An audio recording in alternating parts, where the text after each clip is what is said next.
Hello everyone, welcome to my YouTube channel. तो आज हम एब्डोमेन का एक और टॉपिक स्टार्ट कर रहे हैं जिसका नाम है एक्सटर्नल ऑब्लिक मसल। तो अब हम वन बाय वन सारे मसल्स को पढ़ेंगे जो भी एंटीरियर लेटरल एब्डोमिनल वॉल में हैं, तो उनको डिटेल में पढ़ेंगे। तो सबसे पहले एक्सटर्नल ऑब्लिक, तो इसको पढ़ते हैं। The external oblique muscle is a broad, thin muscular sheet with most of its fibers inserting by means of a wide aponeurosis. See figure 6.9 and 6.10। तो एक्सटर्नल ऑब्लिक मसल मैंने आपको पहले ही बता दिया है कि ये कैसा होता है। ऐसे broad thin sheet like muscle होता है, सही है। और ये हमारे पास जो है ना लेटरली ज़्यादा प्रोमिनेंट होता है और एंटरली ये जो है ना ये एपोन्यूरोसिस बन जाता है ये एंटीरियरली आके। मतलब कि जो इसके फाइबर्स होते हैं ना वो इंसर्ट कैसे करते हैं, एपोन्यूरोसिस बना के फिर इंसर्शन होती है। तो फिगर 6.9 और 6.10 मैं ऑलरेडी आपको दिखा चुकी हूँ, तो आप देख सकते हैं। ये 6.9 में मैंने आपको बता दिया था एक्सटर्नल ऑब्लिक मसल जो है ना लेटरली ज़्यादा प्रोनाउंस होता है और एंटीरियरली आके ये एपोन्यूरोसिस बनाता है और इंसर्ट होता है। और ये थिन शीट जैसे बैंड बना हुआ है मसल का, ऐसे इसमें भी ऐसे ही है। तो ये एक्सटर्नल ऑब्लिक मसल ये आप देख सकते हैं, यहाँ पे ये लेबल किया हुआ है।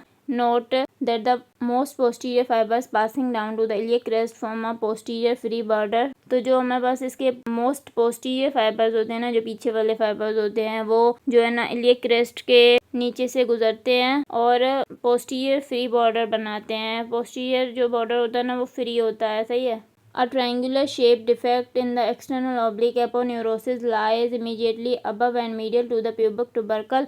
एक ट्रायंगुलर शेप का डिफेक्ट होता है एक्सटर्नल ऑब्लिक के एपोन्यूरोसिस में, जो कि हमारे पास कहाँ पे होता है, प्यूबिक ट्यूबरकल है ना उसके इमीडिएटली अबव और medial to the pubic tubercle होता है। मतलब प्यूबिक ट्यूबरकल के ऊपर और मीडियली होता है वो। तो उसको हम क्या बोलते हैं, this is the superficial inguinal ring. वो क्या है, हमारे पास जो डिफेक्ट है ना उसको हम सुपरफिशियल इंग्वाइनल रिंग बोलते हैं। द स्पर्मेटिक कॉर्ड और round ligament of the uterus passes through this opening and carries the external spermatic fascia और the external covering of the round ligament of the uterus from the margins of the ring। Figure 6.11 and 6.12। तो हमारे पास mail में superficial inguinal ring से क्या गुजरता है, spermatic cord गुजरती है, और फीमेल में round ligament of the uterus गुजरता है। और ये जब गुजरती है ना दोनों चीज़ें, जो स्पर्मेटिक कॉर्ड गुजरती है तो वो क्या लेकर जाती है अपने साथ, एक्सटर्नल स्पर्मेटिक फेशिया लेकर जाती है, सही है। From the margin of the ring, जो रिंग की मार्जिन होती है ना वहाँ से ये एक्सटर्नल स्पर्मेटिक फेशिया लेकर जाती है। और जो हमारे पास round ligament of the uterus है ना वो external covering of the round ligament of the uterus लेकर जाती है, जो मार्जिन होती है ना रिंग की वहाँ से। मतलब कि अपने साथ ये कवरिंग लेकर जाती हैं एक्सटर्नल ऑब्लिक मसल की। तो फिगर 6.11 और 6.12 में ये दिखाए गए हैं,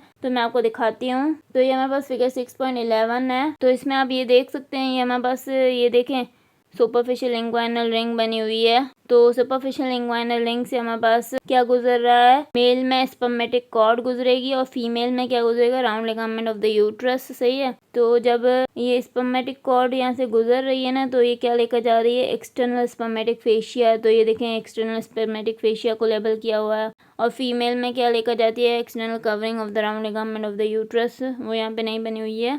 और मैं आपको वो दिखा देती हूँ कि डिफेक्ट कैसे होता है इसमें। ये देखें ये हमारे पास ये सुपरफिशियल इंग्वाइनल रिंग बनी हुई है। ये देखें ट्रायंगुलर डिफेक्ट बना हुआ है एक्सटर्नल ऑब्लिक मसल की एपोन्यूरोसिस में, जो कि हमारे पास क्या होता है कि इमीडिएटली प्यूबिक ट्यूबरकल है ना उसके ऊपर और मीडियली होता है। इस फिगर में भी आप देख सकते हैं ये एक्सटर्नल स्पर्मेटिक फेशिया को लेबल किया हुआ है। ये स्पर्मेटिक कॉर्ड जो है ना वो यहाँ से मतलब गुजरती है ना, तो इसके ऊपर एक एक्सटर्नल स्पर्मेटिक फेशिया की लेयर आ जाती है जब ये गुजरती है ना सुपरफिशियल इंग्वाइनल रिंग से। ये सुपरफिशियल इंग्वाइनल रिंग को लेबल किया हुआ है, ये देखें। बाकी स्पर्मेटिक कॉर्ड वगैरह ये डिटेल में हमें ना आगे पढ़ेंगे तो ज़्यादा आपको वहाँ पे अच्छे से समझ में आएगा, मतलब आगे वाले लेक्चर्स में। The lower border of the aponeurosis folded backward on itself between the anterior superior iliac spine and the pubic tubercle forming the inguinal ligament. Figure 6.13, 6.14 and also see figure 6.9। तो जो लोअर बॉर्डर है ना external oblique muscle के aponeurosis का, वो fold हो जाता है बैकवर्ड ऑन इटसेल्फ, अपने आप के ऊपर ऐसे फोल्ड हो जाता है लोअर बॉर्डर एपोन्यूरोसिस का। और ये हमारे पास जो है ना किसके बीच में ये खुद के ऊपर फोल्ड हो जाता है, ये हमारे पास एंटीरियर सुपीरियर इलियक स्पाइन और प्यूबिक ट्यूबरकल के बीच में ये फोल्ड हो जाता है बैकवर्ड, और ये क्या बना देता है, इंग्वाइनल लिगामेंट बना देता है। तो मैं आपको दिखाती हूँ फिगर 6.13। तो ये हमारे पास फिगर 6.13 है। इसमें आप देख सकते हैं ये एंटीरियर सुपीरियर इलियक स्पाइन है और ये प्यूबिक ट्यूबरकल है। इन दोनों के बीच में ये क्या बना हुआ है हमारे पास, इंग्वाइनल लिगामेंट है। तो ये इंग्वाइनल लिगामेंट हमारे पास कौन बनाता है, एक्सटर्नल ऑब्लिक मसल बनाता है।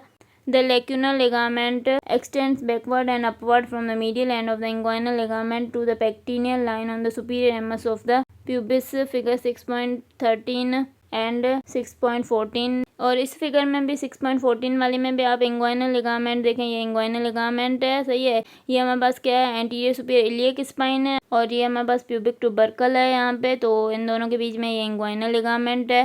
तो लेक्यूनल लिगामेंट आप देखें, ये हमारे पास ये लेक्यूनल लिगामेंट है। ये देखें, ये मीडियली जो है ना वो ऐसे बना हुआ है और ये हमारे पास पेक्टिनियल लाइन पे से जा रहा है, सही है। तो आई होप कि आपको ये समझ में आ गया है। तो ये हमारे पास बैकवर्ड एक्सटेंड करता है लेक्यूनल लिगामेंट और फिर क्या करता है कि medial end of the inguinal ligament से पेक्टिनल लाइन पे जाता है on the superior ramus of the pubis, ऊपर superior ramus of the pubis होता है, वहाँ तक जाता है, ये सही है। Its sharp free crescentic edge forms the medial margin of the femoral ring, see chapter 11। तो जो इसकी शार्प और फ्री क्रिसेंट्रिक एजेस होती हैं ना वो हमारे पास मीडियल मार्जिन बनाती हैं फीमोरल रिंग का। तो ये हम चैप्टर 11 में पढ़ेंगे, तो उसमें मैं आपको बताऊंगी।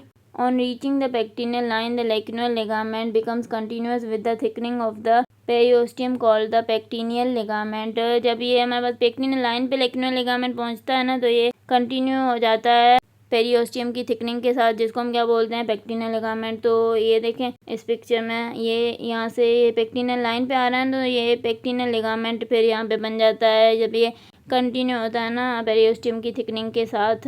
The lateral part of the posterior edge of the inguinal ligament gives origin to the part of the internal oblique and transversus abdominis muscles, see figure 6.9, 6.10, 6.14। तो जब मैंने आपको इंटरनल ऑब्लिक और ट्रांसवर्स एब्डोमिनस की ओरिजिन बताई थी तो मैंने उसमें बताया था ना कि lateral 2/3 of the inguinal ligament से ये दोनों ओरिजिनेट करते हैं। तो जो हमारे पास इंग्वाइनल लिगामेंट का जो लेटरल पार्ट है ना उसके पोस्टीरियर एज से जो है ना ये ओरिजिनेट करते हैं। तो मैं आपको ये फिगर्स पहले ही समझा चुकी हूँ, तो आप उस लेक्चर में देखिएगा। The deep fascia of the thigh, the fascia lata is attached to the inferior round border of the inguinal ligament, see figure 6.8। तो जो हमारे पास डीप फेशिया है ना थाई का, जिसको हम फेशिया लेटा बोलते हैं, वो हमारे पास इंफीरियर राउंड बॉर्डर है ना इंग्वाइनल लिगामेंट का, उसके साथ अटैच होता है। तो मैं आपको फिगर 6.8a दिखाती हूँ। तो ये हमारे पास फिगर 6.8a है। तो इसमें ये हमारे पास फेशियल लेटर है ना, ये हमारे पास इंग्वाइनल लिगामेंट के साथ अटैच है, यहाँ पे ये इंग्वाइनल लिगामेंट है। तो आई होप कि आपको एक्सटर्नल ऑब्लिक मसल समझ में आ गया होगा। अगर आपको मेरा लेक्चर पसंद आया तो प्लीज़ मेरे चैनल को सब्सक्राइब करें, लाइक करें और बेल आइकन को प्रेस करें। Thank you.